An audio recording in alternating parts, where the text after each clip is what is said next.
ძალიან უხვად მოიპოვება ასევე ბუნებრივი მინერალი, რომელსაც უწოდებენ მთის ბროლს. მთის ბროლით არის ძალიან დიდი რაოდენობით არის სვანეთის და ესეთ მთის რაიონებში მოიპოვება ბუნებრივად, მდინარესაც მოყვება ძალიან ხშირად და არის ეს ქვა, რომელიც ყველა ჩაკვისთვის არის მისაღები, ყველა ზოდიაქოსათვის არის მისაღები. ეს არის კეთილშობილი ქვა. და ასევე ამ მთის ბროლს შეუძლია ყველანაირი ენერგეტიკის განეიტრალება და ასევე ქვების გასუფთავება შეუძლია, სხვა ქვების გასუფთავება შეუძლია. თუ მასთან დადებთ სხვა ქვას, აუცილებლად მას აქვს იმის უნარი, რომ გაასუფთავოს და გაანეიტრალოს ის მავნე ენერგეტიკა, რომელიც მიღებული აქვს ამა თუ იმ ქვას. ასევე ძალიან მნიშვნელოვანია კვარცის ჯიშის ქვები. კვარცის ჯიშის ქვებს მიეკუთვნება ვარდისფერი კვარცი, ავანტიურინი, მიეკუთვნება ლიმონისებრი კვარცი, ციტრინი, რომელიც არის ფინანსური უზრუნველყოფის და კეთილდღეობის ქვა. ვარდისფერი კვარცი არის ძალიან კარგი დასხივების გასანეიტრალებლად. სასურველია ვარდისფერი კვარცის რაღაცა ნატეხი, ან პირამიდა, ან თვითონ ქვა ნებისმიერი ფორმის გვედოს კომპიუტერთან, ვინც კომპიუტერთან მუშაობს, იმიტომ რომ ეს შთანთქავს დასხივებას. ასევე ძალიან კარგია ვარდისფერი კვარცი სიყვარულის მოტანისთვის, იმისთვის რომ მოგვიტანოს სიყვარული როგორც მეგობრების, ასევე საპირისპირო სქესის პიროვნებებისგანაც.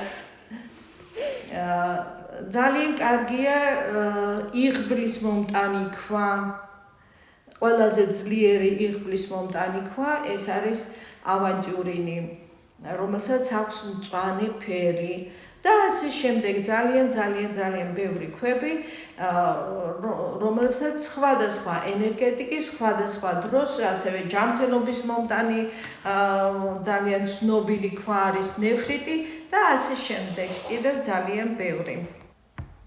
ძალიან დიდი მადლობა ამ საინტერესო და კარგი ინფორმაციისთვის.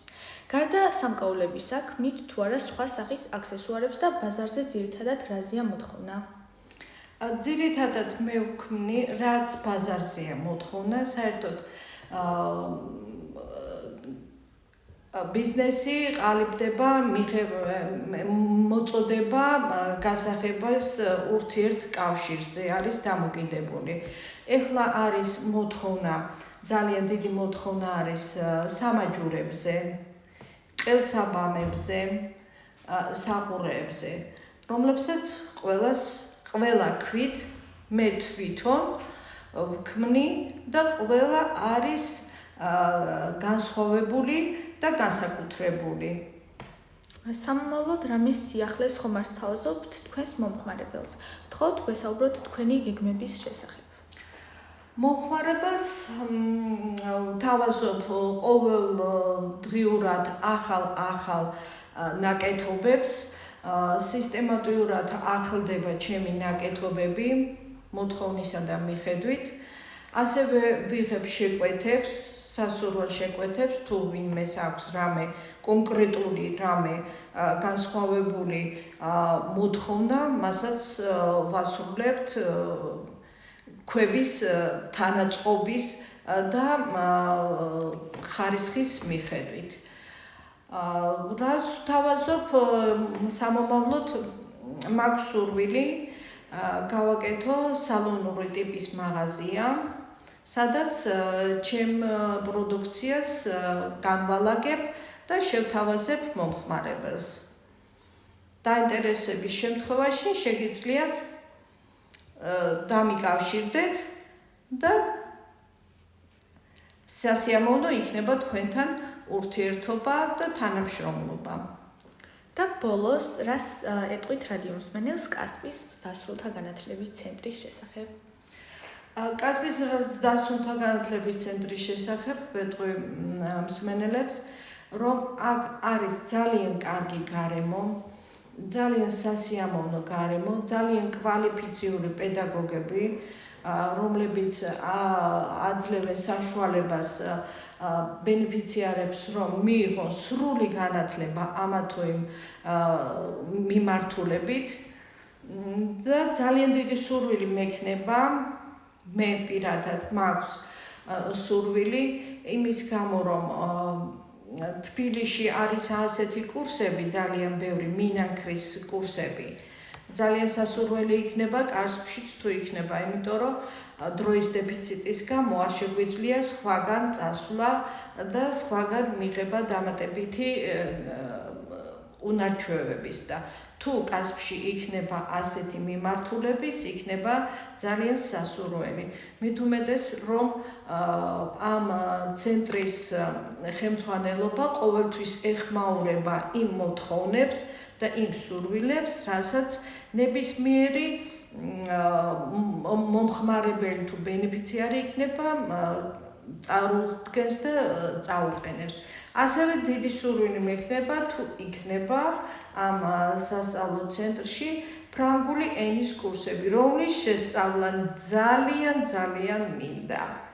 იმისათვის, რომ ავაწყო ბიზნეს ურთიერთობები საფრანგეთთან, სადაც ძალიან დიდი მნიშვნელობას ანიჭებენ ნატურალურ ქვებს, ხელნაკეთ ნივთებს და მაქვს ამისი საშუალება, რომ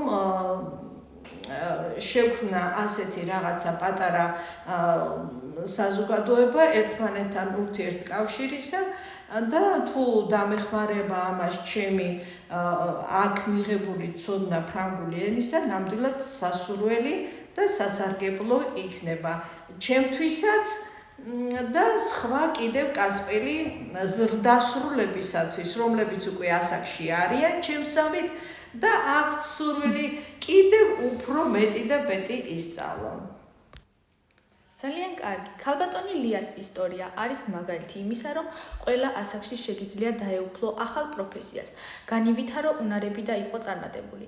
ქალბატონო ლია, დიდი მადლობა გადაცემაში სტუმრობისთვის, წარმატებებს გისურვებთ და ვიმედოვნებთ, რომ თქვენ კვლავ აქტიურად იქნებით ჩართული ცენტრის მიერ განხორციელებულ პროექტებში და სხვებისთვის იქნებით მაგალითი. მადლობა ყურადღებისათვის, თქვენი დროის დათმობისთვის და ჩემთან გაცნობისთვის. დიდი მადლობა, კარგად ბრძანდებოდეთ. წარმატებებს უსურვებ ცენტრს. ასევე დიდი მადლობა DVV International-ისა და გერმანიის საგარეო საქმეთა სამინისტროს ფინანსური მხარდაჭერისთვის, რომელსაც პარტნიორობას უწევს გერმანიის სათემო რადიო Z და კასპის დასრულთა განათლების ცენტრის პარტნიორობისთვის. მადლობა რადიო მსმენელს. ჩვენ კი სულ მალე შევხვდებით მომდევნო გადაცემით. მომავალ შეხვედრამდე.